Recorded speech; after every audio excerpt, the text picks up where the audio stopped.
Hey everyone, Vinayak here. So at last we have the iPad Pro 2018 edition with us, and we also have the Apple Pencil. So let's check them out. Here's the iPad Pro still in its box.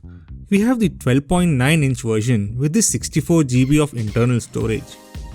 There are 256GB and 512GB versions, and also the jaw-dropping 1TB version.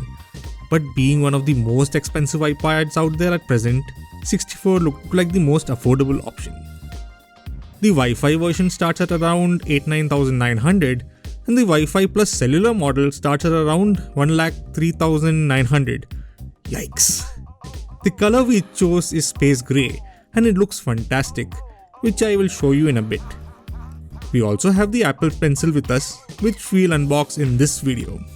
We have waited long enough, so let's get the device out of the box. The box is typical Apple design with an easy to access tab to tear off the protective plastic wrap covering the box.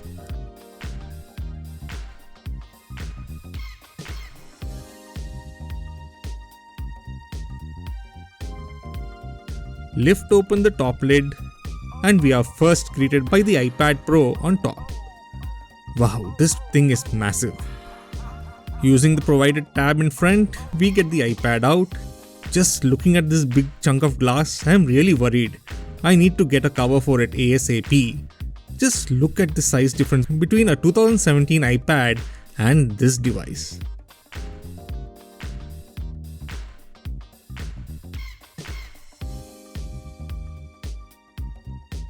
Also in the box are the instruction manuals, the 18-watt power adapter and surprise, a USB-C charging cable. What? Apple moved to USB-C? Yep, now I don't need to carry around an extra lightning cable to charge up the iPad, which is such a convenience.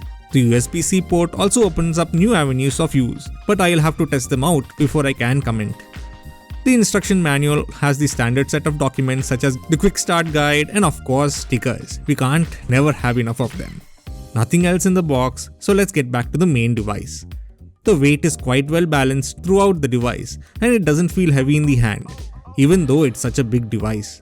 Peeling off the protective plastic, we can see the Apple logo at the back and the three metal connectors which are to be used to connect accessories such as external keyboards. So here is the device. Man, it's gorgeous. With rounded corners and super slim bezels on all the sides. An important note, this device doesn't have a home button anymore. So the same gestures you have on the 10 series iPhones are what you would use here. The device has almost an all-screen design with ultra-thin bezels which looks quite nice.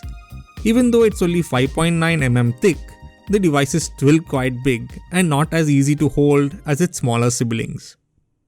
So if you're getting one for yourself, make sure to try it out in the store to check if you would be comfortable holding such a big device. The screen is a fingerprint magnet and I found myself cleaning it every few minutes. Make sure to have a microfiber cloth with you at all times. So now let's boot it up. Once ready, swipe up from the bottom to start setup and connect to your Wi-Fi. And once you go through all the setup and information screens, we reach the home screen. We have the camera on both the front and the back. The front face houses the true depth sensors which are used for Face ID as we have no home button anymore. And on the rear we have a 12 megapixel camera which does jut out a bit and it also does not have a OIS and there's also a flash below. 5 microphones help with background noise removal, making FaceTime calls quite clear. On the side we have the volume up and down buttons and a sleep wake button on the top. The speakers on the iPad are 2 on the bottom and 2 on the top, making this quite loud. The smart connector is now moved to the back and to the bottom, which is used to attach accessories like the folio keyboard. The USB-C port now replaces the lightning port and is used for charging and I/O. There is a magnetic connector on the side which allows for docking the second generation Apple Pencil. There are antenna lines visible on the back which are minimal on the top for the Wi-Fi model, and the cellular model has antenna lines on the bottom of the iPad too. There is no headphone jack on the device, and if you need to use a headphone, you will need a USB-C to 3.5mm dongle, which is not included in the box. So let's have a quick look at the specifications. The device is a 12.9-inch liquid retina display. with a resolution of 2732 by 2048, which is effectively 264 ppi. It has a 120Hz refresh rate named ProMotion by Apple and True Tone, which changes color tone on the screen to warmer or cooler colors to match the external environment. There is also Face ID now on the device, and it has the A12X Bionic chip, which is currently the fastest processor available from the Apple stables. Choices for storages are between 64, 256, 512 and a mind-boggling 1TB. The 1TB version has 6GB of RAM, whereas the rest have only 4GB. This device is compatible with the second generation Apple Pencil. Face ID is one of the security options available on top of the pin. Setup is quite straightforward, and now we can unlock the device by just looking at it. Look at the device, the lock icon animates to unlock and swipe up to enter the device. And the great thing is, it works in any orientation, that is as long as you are not covering the cameras. If you are shown an animation with an arrow pointing at the camera, indicating to remove anything that may be blocking it. It would mostly be a hand. Remove and Face ID does its thing and the device is unlocked. The True Depth camera also enables Animoji on the iPad, which are quite fun to play with. You can also create your own Memoji, which is quite cool. We have no home button anymore, so we now have gestures, which are the same ones on the iPhone 10, such as swipe up on the bar and you're taken to the home screen, swipe up and hold and you can switch between apps. Press and hold the sleep wake button and you have Siri pop up to answer your queries. Now on to the Apple Pencil, another pricey accessory but which works quite well.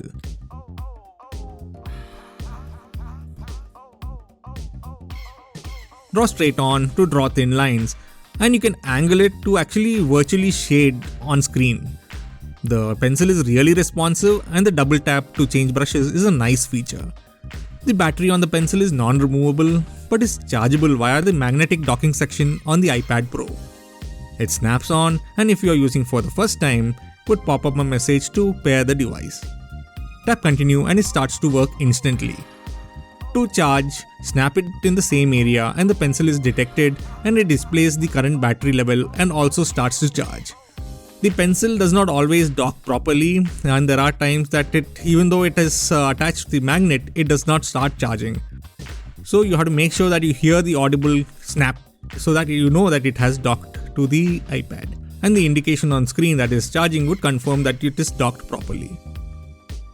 Tablets are not dying anytime soon because of their flexibility and ease of use, but compared to laptops, they cannot do most of the work that you can do on laptops, anyway 100% if you would say, because of the limiting factor that is iOS. And iOS, until unless it has features like how macOS has, with full freedom to use your file system and everything, I don't think it can rival laptops directly, even though the specs of this tablet are much higher than those of ultra portables. So they won't be replacements for laptops, but would be an augmentation over the laptop for things like reading your emails or writing emails, and also general reading articles on the tablet itself. For an artist, I think so, because of the pencil it would make a lot of sense, but other than that, I don't think these tablets are going to be laptop replacements anytime soon. So that's all from me.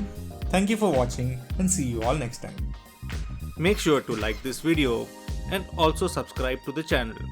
Also make sure to click on the notification bell to be informed when new videos are added.